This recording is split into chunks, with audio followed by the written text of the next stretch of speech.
Question number 49 जिसमें मुझसे पूछा गया है the polar form of -2 is. ठीक है, क्वेश्चन में गिवन है the polar form of -2 is कितना होगा ये बता दो। मतलब मेरे पास एक कॉम्प्लेक्स नंबर दिया हुआ है और जिसमें सिर्फ दिया हुआ है कि -2 है। तो कॉम्प्लेक्स नंबर कौन सा फॉर्म में होता है, तो कंपेयर करेंगे, कंपेयरिंग विथ।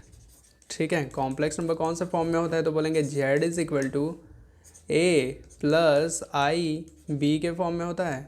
ठीक है, तो यहाँ पे कुछ नहीं है, कुछ नहीं है मतलब हम यहाँ पे 0 आई बोल सकते हैं। ठीक है, अब यहाँ से ना एक चीज़ और पता चल रहा है, इसको a बोल भी सकते हैं और इसको हम लोग ऐसे भी बोलते हैं z is equal to x plus i y के फॉर्म में भी बोल सकते हैं। दोनों को ना कंपेयर करो, इसको इसको साथ जब कंपेयर करेंगे ना तो x का वैल्यू मुझे मिल गया कितना -2 और y का वैल्यू भी मुझे मिल गया कितना 0। x और y का वैल्यू जैसे ही पता चल जाता है ना तो हम लोग पता करते हैं डिस्टेंस कितना है।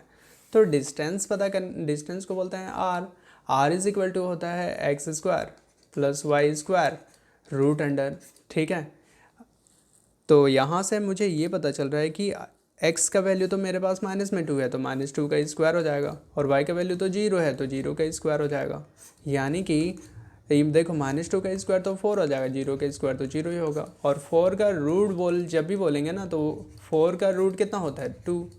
ठीक है, 4 का रूट भी पता चल गया 2। अब जब r का वैल्यू पता चल गया अब हम लोग निकालते हैं क्या, साइन थीटा और कॉस थीटा निकालते हैं। तो यहाँ से हम लोग एक चीज़ और बोलते हैं, x जो होता है वो r कॉस थीटा के इक्वल होता है।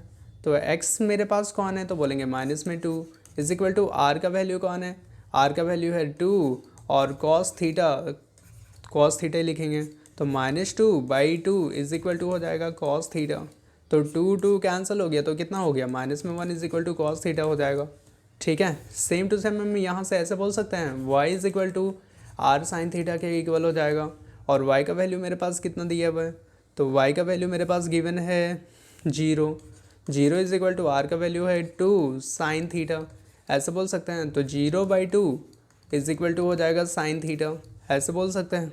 तो 0/2 बोलने का मतलब कितना हो जाएगा 0 इज इक्वल टू हो गया साइन थीटा। दोनों का वैल्यू देखो अलग अलग मिल रहा है ना। तो अब हम ये पता करेंगे कि अल्फ़ा का वैल्यू कितना है।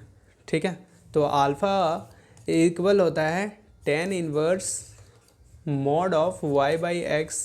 ठीक है, तो अल्फ़ा इज इक्वल टू हो जाएगा tan inverse mod of y/x और y का वैल्यू भी मेरे पास गिवन ही है।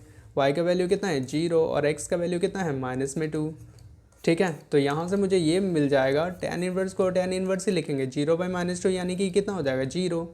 और 0 बोल रहे हैं इसका मतलब क्या हो जाएगा, tan इनवर्स को tan इनवर्स ही लिखेंगे। tan 0 कब मिलेगा तो tan 180 में मिलता है। ठीक है, 180 को क्या बोलते हैं पाई। ठीक है, अब यहाँ से tan इनवर्स ना tan को कैंसिल कर देगा तो मिलेगा क्या, सिर्फ पाई मिलेगा। तो अल्फ़ा का तो वैल्यू पता चल गया मेरे पास कितना हुआ पाई। अब मुझे पता करना है कि ये मेरा कॉम्प्लेक्स नंबर ना कौन से क्वाड्रेंट में लाई कर रहा है। ठीक है, कॉम्प्लेक्स नंबर कौन सा क्वाड्रेंट में लाई कर रहा है। तो यहाँ पे x का वैल्यू मेरा माइनस में, y का वैल्यू मेरा प्लस में है।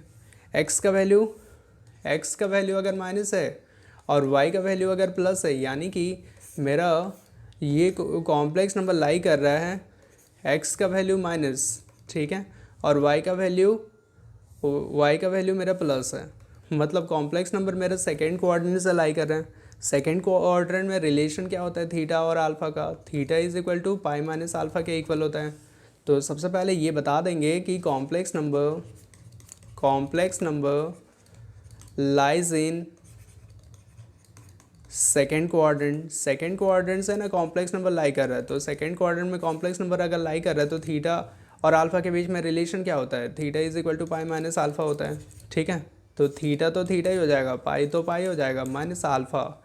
अल्फ़ा किसके इक्वल होगा तो अल्फ़ा का वैल्यू देखो ना, अल्फ़ा का वैल्यू अभी निकाले थे, अल्फ़ा का वैल्यू कितना है पाई माइनस पाई, ऐसे बोल सकते हैं। ठीक है, पाई माइनस पाई हो जाएगा। अब पाई माइनस पाई बोल रहे मतलब कितना हो जाएगा, थीटा का वैल्यू ना 0 डिग्री हो जाएगा, ऐसे करके बोल सकते हैं। ठीक है, अब मेरे को तो पता क्या करना था, पोलर फॉर्म बताओ बोल रहा था। तो पोलर फॉर्म किसके इक्वल होता है तो पोलर फॉर्म को हम लोग बोलते हैं z is equal to r cos theta plus i sine theta. ठीक है, r cos theta plus i r sine theta. ठीक है, r cos theta plus i r sine theta. तो यहाँ से हम ऐसे भी बोल सकते हैं, दोनों जगह पे आर है तो आर को बाहर निकालो, cos theta plus i sine theta, ऐसे बोल सकते हैं। ये पोलर फॉर्म होता है। जेड को बस जेड लिख लो। तो आर का वैल्यू तो निकाले ना, अभी आर का वैल्यू कितना निकालें, आर का वैल्यू निकाले हैं, आर का वैल्यू तो 2 निकाले हैं, तो आर के जगह पे 2 बस वैल्यू पुट कर देंगे। और कॉस थीटा जैसे बोल रहे ना, कॉस तो कॉस हो जाएगा, थीटा का वैल्यू कितना हो जाएगा 0, और आई के जगह पे आई हो गया, थीटा के जगह पे कितना हो जाएगा 0। अब बस मुझे ये चेक करना है कि 0 जब बोल रहे ना, तो 0 कॉस में ऐसा कौन सा वैल्यू होता है, ठीक है। तो 0 में कॉस में ऐसा कौन सा वैल्यू होता है, तो कॉस 180 का वैल्यू होता है, ठीक है। 180 को हम लोग क्या बोलते हैं, पाई। और सेम यहाँ पे 0 बोलने के मतलब हम क्या कर रहे हैं ना, 0 बोलने के जगह पे बस पाई पुट कर रहे हैं, ठीक है। तो कॉस 180 का वैल्यू 0 होता है, और आई तो आई रहेगा, यहाँ पर भी क्या हो जाएगा, साइन आई तो आई रहेगा और साइन पाई हो जाएगा, ठीक है। तो इसका करेक्ट आंसर देख लेते हैं, 2 into cos pi, 2 into cos pi, 2 into cos pi plus i sine pi, भी इसका करेक्ट आंसर हो जाएगा।